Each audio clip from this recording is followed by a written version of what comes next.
You're a Jedi.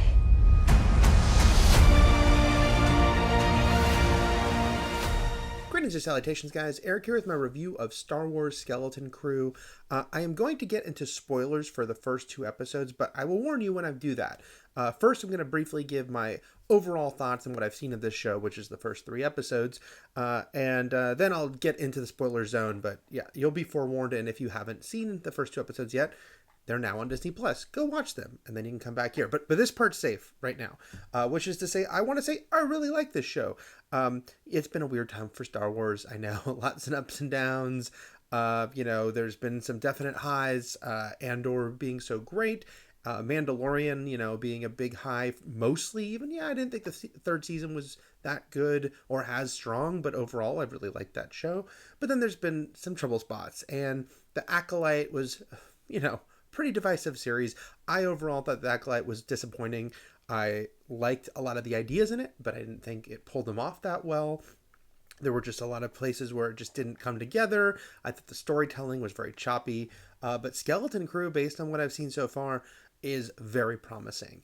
The trailers were interesting because it was fun and exciting to see this sort of focus on kids and sort of their view of the Star Wars universe.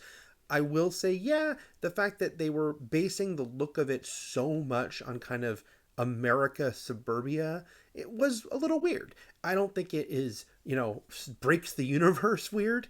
It's just a little weird. Look, ever since we saw Dexter Jettster's, restaurant look so much like a 1950s diner, I think that there is a precedent set for setting things in Star Wars that are of our more recent past. But we still have an overall idea of the aesthetics of Star Wars, and this one is going into a different terrain than that. But I think that the story works, the characters work. I really like these kids.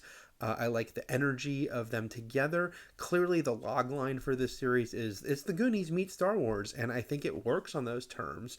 I think that in a more recent vernacular, I guess you'd say is Stranger Things meet Star Wars, but it all goes back to Goonies and those Amblin movies of the 80s.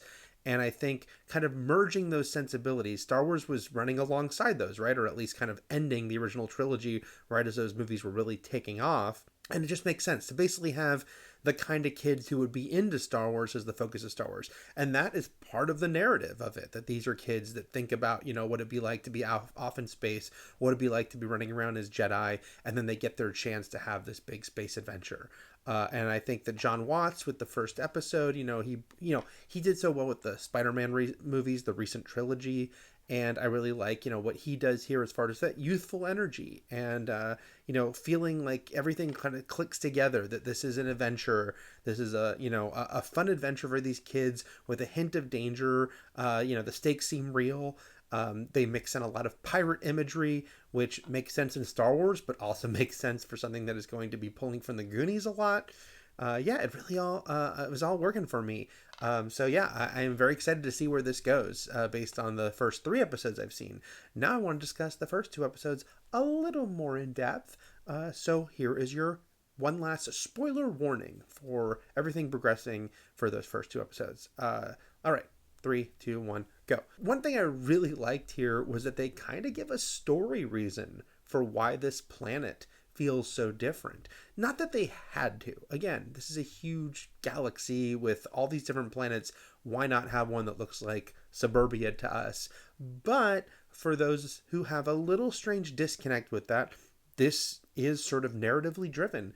Once we discover that this planet is completely isolated, there's no connection between these kids and the outside, I was going to say world, I guess world works, outside galaxy. They've never been off planet, but neither is anyone they know, presumably. Once we learn in the second episode that starships are not allowed in or out of this planet, and the fact that they live at a place that, people think of as myth, it now starts to make sense that they could have kind of developed their own society and things could be, just feel different here. They don't have to match everything we've seen in Star Wars because it seems that for some time now, they've been off on their own. They are using Old Republic credits. That ship seemed buried for quite a long time. So it feels like this could be, a few decades at least but maybe more. This is Star Wars. We could go back centuries if we want to. I really think that's fun and exciting. It adds an air of mystery to the entire show. What is the deal with this planet? How did it become so isolated and become a thing of myth? And it also provides this sort of in-universe reason that they would just have a different society than anything we've seen before in Star Wars. So I think clever storytelling on that front from John Watts and Christopher Ford, who created the show together and wrote the first 2 episodes. And I mentioned the kids work really well off each other. I think Fern is probably the trickiest character because it's always tricky to have a kid who has attitude, that sort of putting up a front in that way and going to say things that are snarky and maybe a little more clever than we'd expect a kid to say. But I think that Ryan Kira Armstrong is great. I think all these kids are great. They're great together. Obviously, kind of our in here is Wim, played by Ravi Kobat Conyers, and I really like him and sort of the open, earnest feel he has. His friendship with Neil is great. Neil is great as an alien character that we haven't seen before. I like all of them. I want to mention KB too. I feel like bad if I didn't mention her. It's a fun group of kids. I also mentioned Neil as an alien. I love when they go to that spaceport, a spaceport that had a really cool design, by the way, and they see these other aliens that they say, look at them. They're weird. They're weird looking. Because we're so used to in Star Wars, everyone just accepts everything they see. Every fantastical creature to us is just commonplace to them. Again, though, these kids live away from all of that, and apparently, there's a lot they don't know. They know some things. They know that the Jedi exist. They have some knowledge of something of the history of this galaxy, but clearly they don't know about every alien race, just the ones that they have grown up around, and so they think these creatures are weird. That is kind of just a fun little twist on what we've seen. At the same time, having Wim be a kid who dreams about being a Jedi is really fun. We've seen little hints of that before. Obviously, Anakin, when he first met Qui-Gon, was excited by his lightsaber.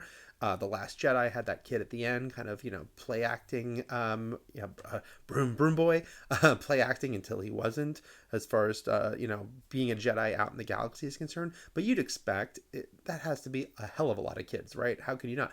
The idea that we play act as Jedi, of course these kids would do that if they knew about Jedi as a real thing that actually exists in their galaxy. Also, by the way, those hover bikes, I'd be riding those all the time. My God, if I would never take that bus or tram to school if I could take a hover bike, please. But that does lead me to the Easter eggs. They did a really fun job with the Easter eggs, I thought, in these first 2 episodes. The RX droid that is driving the tram, the nod to Star Tours, love it. We get a name drop of Aldani from Andor, just as a funny, sort of connected tissue to a very different show, tonally. And then what has to be maybe it's my favorite.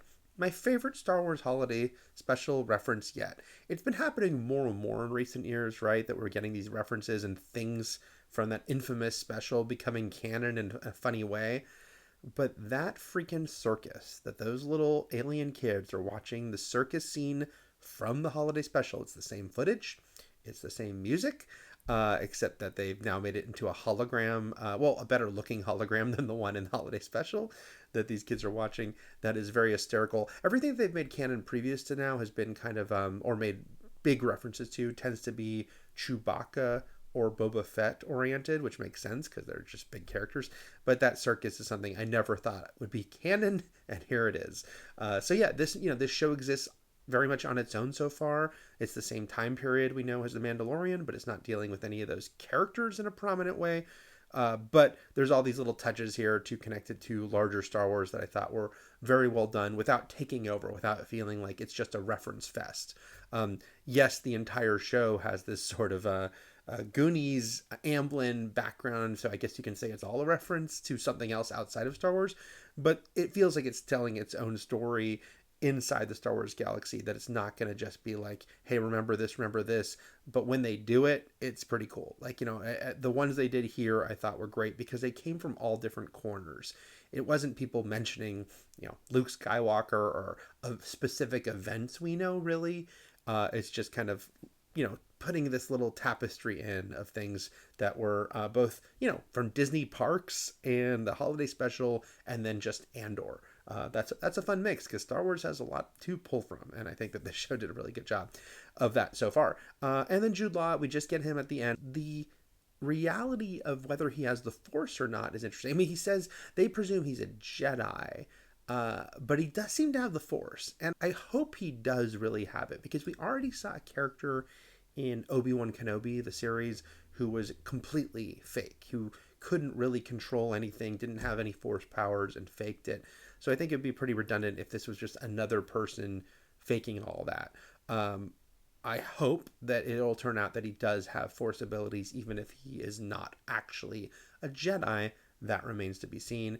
But Jude Law is, a cool element to throw into the mix here with these kids. I also really liked the droid, SM-33, this droid voiced by Nick Frost, who, is a major pirate reference in a show filled with them, which again will evoke Goonies. But, he's got the peg leg, he's got one eye, literally, but he's also got his own thing, because he has a rat who comes in and out of his eye socket. Fun character, fun to have Nick Frost playing that character. Yeah, there's just a lot of really good elements here so far for this fun space adventure with Star Wars. And again, I'll bring up the Acolyte just to say, I remember watching those first 2 episodes of the Acolyte and being like, okay, there's a lot of interesting ideas here, but the vibe is off. This isn't clicking together. And there were moments in the Acolyte when I thought, okay, it's starting to happen, it's starting to come together, and then it never really fulfilled that. This show just feels way more confident. It just feels like, this is the right elements. It's meshing so far, and it makes me excited to see what's next. So those are my thoughts on episode 1 and 2 of Skeleton Crew. Let me know what you thought in the comments. If you can like and subscribe, that'd be great. And I'll be back next week with my thoughts on episode 3. Take care. Seems like I should say Skeleton Crew episode 3, because if I say episode 3 in relation to Star Wars, am I talking about Revenge of the Sith? It can get confusing, but I think you know what I mean.